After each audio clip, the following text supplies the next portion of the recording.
Hey everyone, welcome to the GTM News Show. I got Brendon here today. Hey Brendon. Hey man, how are you? I'm excited I'm, about this. This is gonna be awesome. I'm over yeah. caffeinated. I have a like my coffee cup is as big as my head. So I'm ready. And you have Marcus Aurelius staring down at you. We were just talking about that. Yeah, man. And my collection of like vaguely entrepreneurial and whatever else Funko Pops on the other side. No pressure. I love We it. like to have Yeah, fun. takes a village, right? Um, awesome. Well, I want to have Brendon on. He actually I featured him in the newsletter a couple weeks ago, and we connected and wanted to have him on the show for a lot of different reasons. First, he creates a lot of great content online around B2B marketing, content, etc. And even before I hit record, we were talking about what would be a great title for this, and I think it's a combination of two things, like how to create great content to go viral on LinkedIn and other platforms, but then also drive revenue. Because I think you can obviously create lots of content that maybe gets impressions and attention, but doesn't necessarily deliver business outcomes. So, Brendon, let's kind of frame up the conversation for the audience on how you view this idea of content IP. And what does that mean to create content that can really get a lot of impressions, but also drive revenue? Yeah, I noticed two things happening in the market. Number one was that kind of two things happening at the same time. The first one was that simply every company, I work primarily with SaaS and software companies. I felt like everybody was making a category. I remember when I joined ActiveCampaign, I went in-house at ActiveCampaign for just shy of 2 years. And our CMO rebranded ActiveCampaign from email marketing to customer experience automation. Fine, great, no judgment. The problem was when I was going to ActiveCampaign, I was coming from a SaaS marketing agency where I was the SEO director. And you would think at a software marketing agency, they would be well aware of all the big like MarTech companies out there. And the response when I said, hey, I'm leaving, I'm going to ActiveCampaign, 50% of the people were like, hey, congratulations, it's a huge company, great product, awesome. The other half of the people, software marketers, had never heard of ActiveCampaign. They're like, oh, I don't know what that is. And I'm like, they have 160,000 customers and roughly, $165 million in revenue. How have you never heard of them? So we take this company who has a huge customer base, huge revenue, but an awareness problem where people don't know them, and we're going to take them out of the category that they are still not fully in, which is email marketing and marketing automation, and we're going to make them this new thing, customer experience automation. You can see how that would fall flat. So I noticed my company and all these other companies creating categories. Everybody had a buzzword of we are this new thing, right? I think everybody got like really excited about like Drift and Gainsight creating categories. The problem was when you create a category, you have to ride the wave that's already happening. You're saying, I see this thing happening in the world. I'm going to name it, and we are going to exist to help people ride this wave with us. We see this all the time in just the real world, right? Like our work is not real. But like Taylor, in the real world, we see these things called conceptual scoops. And I hadn't heard that phrase until a couple years ago, but I had seen them in the wild constantly. This idea of the Great Resignation is a conceptual scoop. It was seeing what was happening in the market. Same with quiet quitting, right? We're all B2B professionals. We're all aware of what those are. This was journalists seeing a thing happening in the world, a problem that was going on, and just giving a name to it. There was no stats or data necessarily at first, but they're like, I think this thing is happening. Let's give it a name. And I think this is my hypothesis, is that companies would be much better served naming the problems that their customers have than naming their solutions. We tend to skip that part of category creation where we name the old game, we name the problems. Andy Raskin writes a lot about this really, really well. I love him. We skip over that part and we jump right to naming our solutions, and it falls flat. And we put our heart and soul as marketers into the marketing that we're creating, the work that we're doing, and for it to not resonate and then kind of go, oh, well, why did that happen? Most often it's just because we skip the problems. Brendon, that's awesome. And I love starting with category creation. And I've seen over the years so much of just confusion in the market when you come up with these new categories, right? Where you're like, wait, what are you? How do I compare you? Do you compete with something? Do you replace something? How do you contrast? And everyone, we all are fear avoidant, right? We all want to like, hey, how does this all match up to what I'm currently doing and other things? And I think there's actually, Simon Sinek's start with your why. I think a lot of folks, there's kind of something in that where like with the category creation, it's like, hey, how are we different? What's my why? How are we, it's like branding, right? Like how do we position ourselves versus everyone else and how do we stand out versus, and then there's also the other end of it, which is like strategic narrative, right? Which is what you're talking about with Andy Raskin and talks about really what's from the position of the consumer, right? And I think we're missing kind of both of those things. You do need your why. You do need to be like, how are we different? Why did we get here?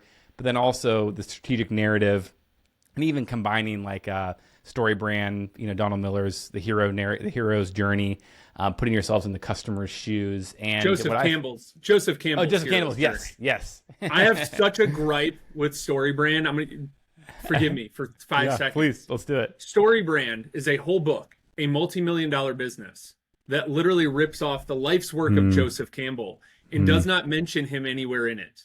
Donald Miller says, I noticed this when I was watching Indiana Jones and Star Wars.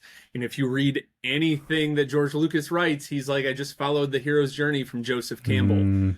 I have a big issue with literally taking a person's life work, market twisting it and being like, it's story brand now and things like that. But the hero's journey is real. Like Joseph Campbell went and did the research, hero with 1,000 faces, like found that this is like the monomyth that has existed in human culture all over the world since the beginning of any sort of recorded history and even oral storytelling. So it absolutely works. But the problem is that inciting event that causes the hero to cross the threat, like we skip that part. We all skip to like the lightsabers and the Death Star and all these things. And we're like, yeah, but like Luke didn't want to be a loser on Tatooine. And like we skip over those core problems that push people to make a change in the first place. 100%. Yeah. Thanks for the good call out, Joseph Campbell. And also I think in that there's creating that connection with your audience and your buyer. I think there's a million and one ways to solve a solution, right? There's 100,000 SaaS platforms with globalization. There's so many service providers. Everyone's competing for their business. And so I think when you really go deep into a problem, not only shows you care and you have empathy and you understand your buyer, but you build that trust, right? And I think that's something I notice a lot of times too when we don't spend enough time on the problem and really don't even understand the problem, right? I think that's the biggest problem with sales marketers. Anyone in go-to-market is we're usually not our buyer, right? We've never been in our buyer's shoes. And so actually I have this analogy of be like Daniel Day-Lewis. Daniel Day-Lewis has won more Oscars than any other for best actor than any other person. And he takes years to get into his character, right? He quit acting because it was too intense. He was in character for too long. And so I think about like that's getting into that problem, getting into your character's problem, getting into the mind of your buyer and your audience. So cool. So talking about obviously the problem, starting there. What other elements of this kind of content IP are really important that folks should think about? So I think it's first like sitting down, figuring out what the problems are, right? Understanding your customer and your audience. These are two different things. Customer research is like your one-to-one, hand-to-hand, jobs to be done interviews, like figuring out what is happening in their lives that is causing them to make these decisions where maybe your product or service or whatever is a solution. Audience research is a little bit bigger. We're zooming out and saying, hey, these are our exact customers that we already have right now, or if we're really early in product that we're interviewing, so we're trying to figure out what to build. Zooming out is like, hey, what does the larger audience want, and how do we help them? Especially in things like B2B, where it's like we are helping them succeed professionally. This makes a huge difference. An example that resonates a lot with me is, do you know anybody that has like sleep apnea or anything like that? Like they really have trouble sleeping and breathing at night? Yeah. A lot of times what people think is the impetus to use a breathing machine at night or to get surgery or whatever is like, oh, they have low quality sleep. They're tired all the time. And there's a part of that.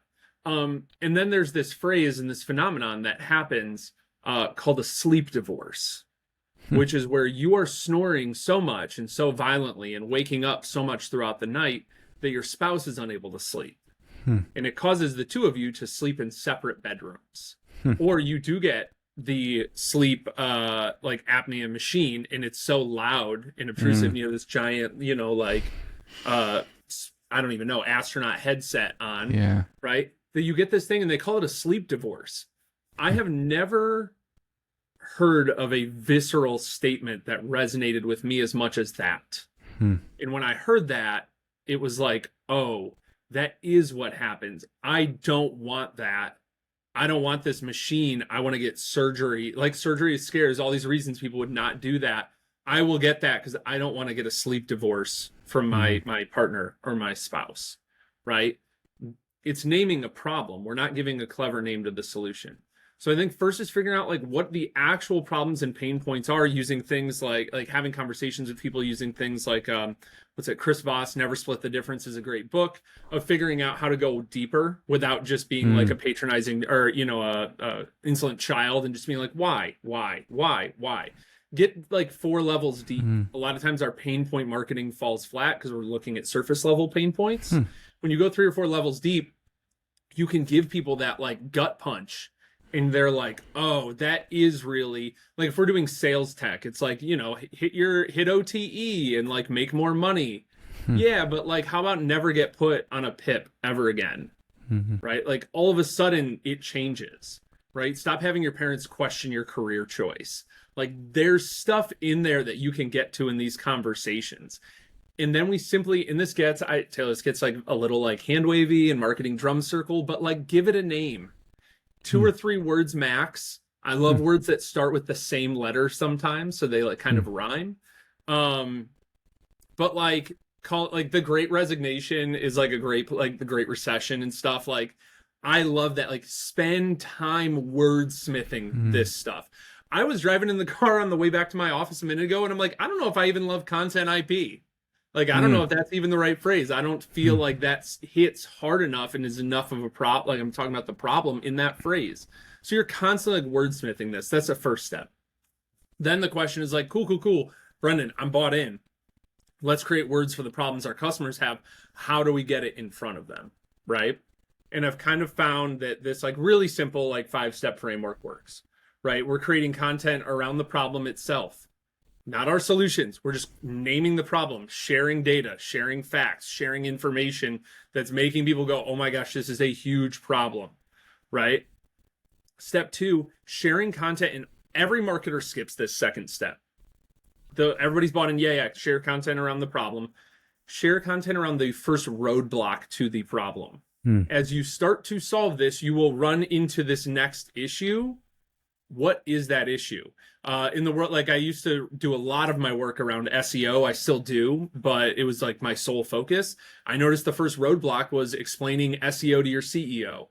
CEOs just didn't get SEO, and you being like, well, it's a black box in Google and backlinks, like that didn't help them understand.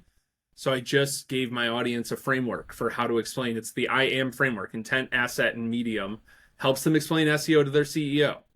So name the problem, name the roadblock, give them a template. It doesn't have to always be like, we're not giving people like Excel files and stuff, but just give them a simple template to solve that problem. It can be a way of thinking about something, a couple steps, some like 3-step framework, whatever, right? Then share a customer or client case study of somebody solving that problem, that piece of content IP.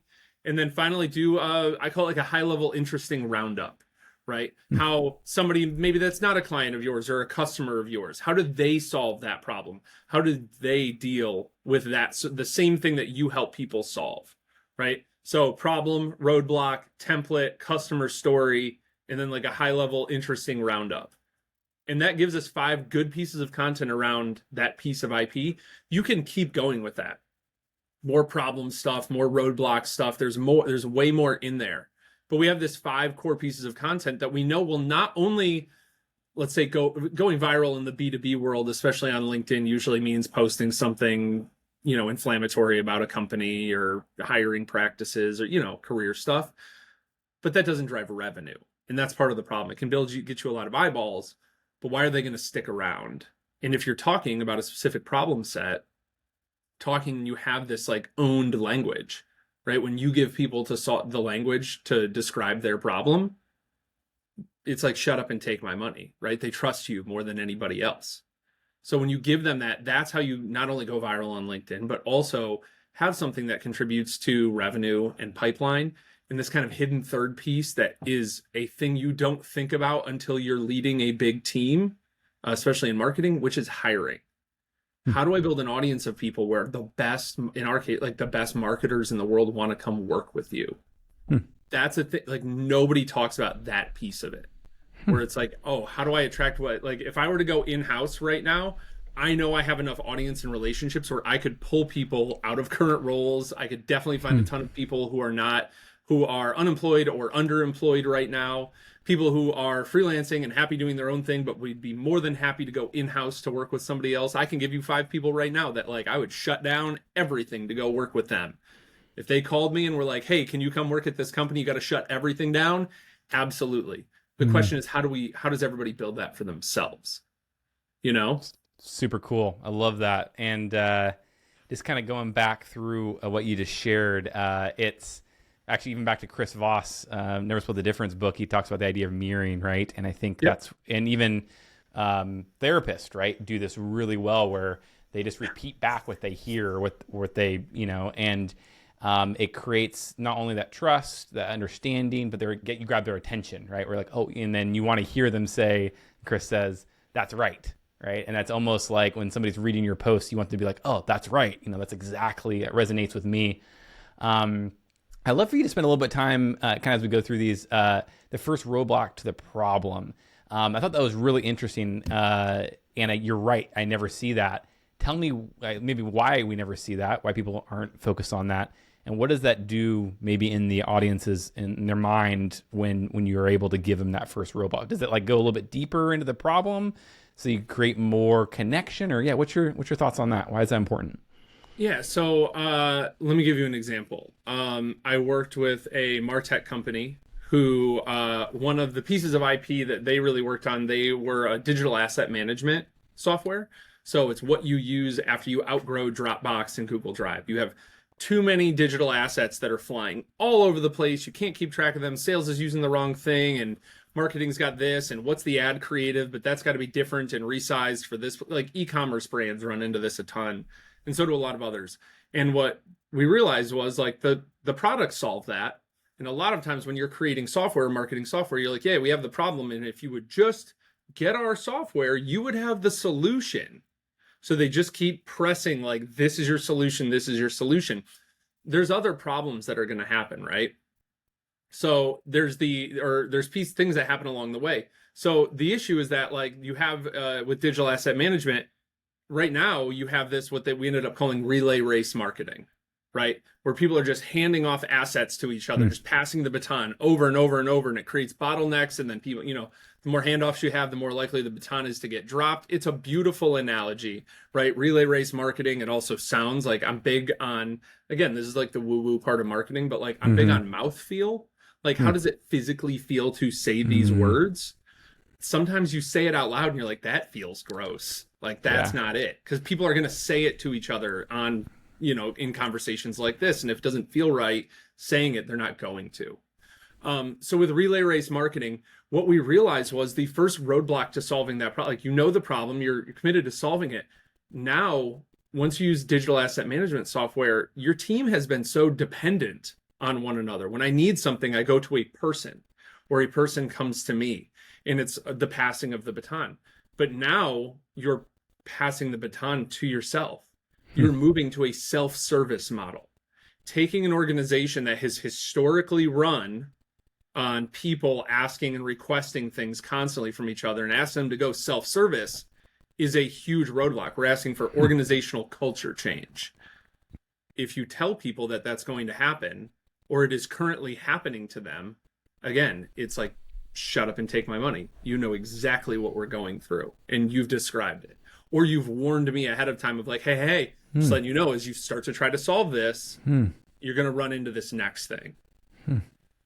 I love that. And that's almost, it's twofold. I mean, obviously you're building that trust and you're going deeper and it's a continuation of the problem, but it also is value in and of itself. You're like warning them of like, hey, you're going to go down this path. And it's also like, hey, here's a warning, or here's something you should think of, or here's something you should consider. And it's providing some sort of value impact even without even going into your third point, which I think is also something that's missed a lot, is providing some sort of template, providing some sort of value. And I always think of, I mean, marketing in general, but content specifically, marketing and sales, I think all of go-to-market, how can you be your organization's first product? How can you actually provide value in exchange for attention? And I think the best companies that do this are every interaction with a buyer before they become a customer, they're actually helping them solve a problem, giving them little, tidbits of knowledge so that they want to come back for more. So I'd love to hear more on the kind of number 3 of like the template. Does it solve, what type of problem does it solve? Number 1, does it solve the entire problem? Does it solve a portion of the problem? What's your thoughts on the third point? Sometimes it actually is just like an actual template, to be honest with you, right? Like we work in software, or, I work in software. So like a lot of the world is still using Excel for stuff. Like there's a very good chance that the people you're trying to reach who are not ready, I call this the pre-buyer journey, give them the template. Give them, when I was at Active Campaign, I personally built like 100 of these scripts, deck templates, Excel templates, budget like everything that you could want that just helps them do the thing that we're helping them do. Right. So sometimes it is that easy, right? Like if you're a compensation management software and you're like, oh my God, these huge companies don't even use anything, like they're still running all of their comp out of Excel. Great. Give them the Excel template. And it's like, well, then aren't they going to use that instead of our software? They already are.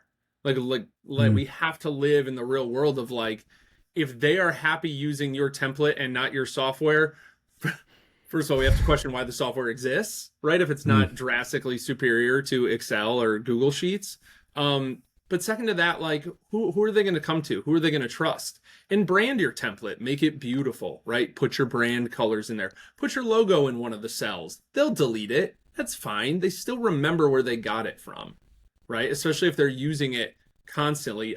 Taylor, I have been using the same, a friend of mine shared a projects and projections Google Sheet with me probably 6 years ago. And it is still how I keep track of all of the clients I work with and all the revenue that I make. Like it's so silly, but it's just a Google Sheet. Like it's not fancy. But like I remember who gave that to me and they have my trust forever because of that, right? I've also paid them a lot of money for the things they offer over time. So I think that that's a real, it's like sometimes it is literally a template. And sometimes it is, and this is the thing, I want to be really clear. We should have like led with this of I'm not better than anybody at this stuff. The problem is when you're in-house, you don't have time to sit and just like fucking think for a minute. Like there's no thinking time in a lot of companies. It's just production time. Produce, output, output, output. And then once we get past output, it's impact metrics constantly. And you don't have time to sit and just be like creative. And be like, wow, I wonder what my customers' problems are. And I wonder if these are even right. Like we've been saying that customers' problems are the same for the last 10 years. Like maybe they've changed. Spoiler, they have. Like that sort of stuff makes a huge difference. So sometimes it's also just giving them advice or a framework for thinking about, if people were to rewind or re-listen to the whole conversation so far, you and I have probably given 5 or 6 frameworks already. You already have these things in you, right? And if you don't have templates and frameworks, ask your customers, how are you solving this problem right now? Oh, I use this like thing, that I've got in Excel, or sometimes it's just like, oh, I have this like way I think about something. You're like, cool, codify that, create a framework out of it. My friend Natalie at a company called Novatic had this framework that she was talking to me about. It's called the Valuable and Unique Framework. That's like a template in her, or call it like the VU framework. So it's just simply, we don't release any sort of marketing materials or we don't do any sort of marketing campaigns if they are not both valuable and unique. A lot of times we think things are valuable, but it's the same crap every marketer at every other company is doing. For her, it has to be both. That is an example of like a template or something that we can give to our customers where they're like, okay, cool. Now I have this new operating system for the world. And that builds trust. Super cool, Brendon. That's awesome. I love that it's almost like a stepping stone to obviously your service or your software, your product. It can kind of be a good in between. HubSpot does a great job of this with all of their templates and on their blog and whatnot. It's a kind of a stepping stone. It's good in between. You can provide some sort of value. I love also that you said ask your customer. If you don't have the exact framework, ask them what they're currently doing. That's always a great place to start when it comes to marketing or sales or anything go to market. Is just ask your current customers what they're doing or how they perceive you or their problems, etc. That's super cool. Well, in closing, I'd love to hear I think the two next points you talked about was customer case studies, which I think is pretty, I think everyone in general, I'm sure you have some interesting ideas on how to do those better, but for the sake of time, I'd love for you to wrap up on the interesting insight. Just love any thoughts or takeaways people can, how to extract those interesting insights. Is that an outcome a customer produced and you're kind of resharing that, an extension of the case study, or what's your thoughts there? So, in a nutshell, the case study piece is very much like how customers solved content IP, right? Like, how did they solve our IP? The cool thing is if somebody doesn't know like what that IP is, you can attach a metric to it, like how so-and-so conquered relay race marketing by increasing or decreasing metric, right? And it's like, well, I want to increase or decrease that metric the same as them, but also it opens a lot of us hear about open loops. I like to call these things curiosity levers of like, what is that? What is that phrase? What is relay race marketing? Like, I get that but what was that thing? And it makes you want to, like, again, we could learn a lot from like the B2C side of things. I've used a lot of like consumer and general public examples in this because I want you to see like this stuff is everywhere if you just zoom out a little bit. So on those customer case studies, I focus a lot, not on like how they increased the metric or tactically what we did or whatever else, but like, why was that a problem for them? What were they going through? I want my potential customer or client to see themselves in that story of like, oh, they went through this. I am Luke Skywalker and this company or this person or this whoever is Obi-Wan Kenobi, right? It puts you in the seat of guide as opposed to main character. And unfortunately, in a lot of case studies and stuff, the company kind of becomes, in the software, becomes the main character. We help them do this and we help them do that and we help them do this. And it's like, yeah, but you're kind of just talking about your solution a lot. Like, put the knife in and twist it a little bit on the pain point. Like, that is the whole point of that. We're so focused on saying what our solution did and all these outcomes. And then on the other piece of like a high level interesting roundup, find out how other people are solving this. Find out how people, your audience, or especially in B2B, who are the companies your audience cares about? If I'm in cybersecurity or threat intelligence, tell me how CrowdStrike does this. Tell me how get on the phone with Tom Wentworth at Recorded Future, who I love. Well, I don't know him being something, you know what I mean? He's their CMO. So like, probably not him, but like, figure out who has the title of your customer at this company, find out what they're doing. And that might not be a play for everybody, but pulling your audience into your content and putting the wrapper of your IP around it, of how all these people are solving your thing, their problem that you've created IP around, is incredibly powerful. Super cool. That's awesome. And then lastly, you kind of threw in an additional tidbit, which was really around like employer branding, in a way of like, how do you get your build those relationships with people through content? Probably one of the most missed opportunities I see, especially, this year, maybe not so much, but as far as with layoffs and whatnot, but even still finding great talent is always a challenge. Thoughts on how to create, obviously your content IP or your content that you're putting out there is going to build relationships with folks. Anything else you can add to that builds that relationship and ultimately the opportunity to be able to hire or work with those folks down the road? Yeah, I read this thing this morning from Joe Chernov at Pendo, and I'm going to see if I can find it for you really quickly because I felt like it was so elegant. So Joe Chernov at Pendo says, every time I leave a meeting with marketing leads at Pendo, I'm reminded that for all the focus on new tech, data, KPIs, emerging strategies, the CMO job ultimately comes down to hiring. Get hiring wrong, and none of that stuff matters. Get it right, and all that stuff begins to fall into place. Thanks, team. And I was like, and I saw it because Kyle Lacey, who's the CMO at Jellyfish, had commented on it, who's also an amazing CMO. But like that employer brand, like when you're the ones that are defining the problem for your customers, again, we think that like the category creation matters, and you have these like category people being like, well, Gainsight and Apple and all these other things, and it's like you guys are literally cherry picking 3 to 5 companies and ignoring the other 99.999% of them. Like, sure, some of those people do it, but we're looking at survivorship bias is 100% the story there. We're like, well, they survived, so they must be like, that's not how that works, right?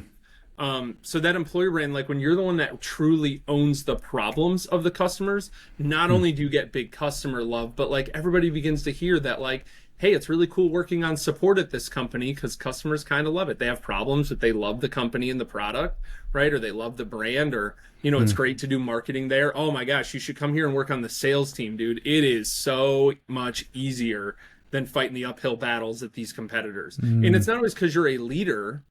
You might just be a regular player, right? You might not even be the category creator, right? Yeah. But that can absolutely happen, and that's how you kind of close that gap. I love it. And I would even argue, like even looking at Steve Jobs or anyone that's created a category, they had tremendous empathy and they understood their customers so well. And they, you know, like, I mean, they're all infamous for being focused on the customer and creating an amazing product. And the category almost came out of that, right? It didn't start with them creating this new thing and then working their way backwards. It came out of understanding the market, understanding the customer, understanding the competition, understanding all those key elements. And then from there, creating an amazing product, which then in of itself created. People skip it, right? They're like, look, it's the you know, it's like our freaking phones or whatever. They're like, look, it's this. And what they forget is that like Apple, I think they got some absurd loan from like a rich uncle or something initially. They immediately took on money. But what's important, like, first of all, that's interesting. Just the idea of like, it was just them in their garage bootstrapping it. False. Totally false. They raised money immediately. But what they did with that money was look at their audience and look at their customers, right? That was the first thing they did was customer research and audience research. That matters. And that's a thing that gets skipped with Apple a lot is it's like, well, they're these visionaries and they created the iPod. And it's like, no, MP3 players already existed. Yeah. They were and have been. All category creators are maniacal about interviewing their customers and figuring that stuff out. And I think that more companies would benefit by not jumping the shark and figuring out what their problems are and naming those. I love it. That's awesome. I think, in closing, super great. Just in the regards of like, go deeper with your customers, understand their pain points, understand what's really going on. Like you even said, not even the 3 levels of why, but even deeper than that, or understanding really what's going on. And through that, creating your content. And I love even what you said earlier about the frameworks. I was actually just listening to Larry Summers on the All In podcast. And he had this quote, which I thought about frameworks. It was really interesting because he was talking about regulations. And he said, you need frameworks for freedom to thrive. And it was about regulation and whatnot. But I think in general, finding that framework, whether it's this content IP framework or the framework you have in general for how do you solve your problems. And through that, you can then have creativity. You can then push the boundaries, but you still have it within these realms of restriction to make sure you still drive revenue, even if you are, trying to get that post to go viral or trying to get the most attention. You still are getting the baselines done, right? You're still protecting the brand. You're still understanding your customer, et cetera, et cetera. So super cool. Yeah, I agree. Awesome, Brendon. Well, thanks for coming on. How can folks follow you and connect with you online? Yeah, obviously I share a lot of this on LinkedIn, right? That would be the first thing. Brendon Hufford, you can misspell it as much as you would like. You could also Google Brendon Hufford or Brendon Hufford LinkedIn. The best part of having a really unique name, I feel terrible for my buddy Justin Jackson. Good luck ranking well for that. But like, if you Google Brendon Hufford, no matter how bad you spell it, you'll find me.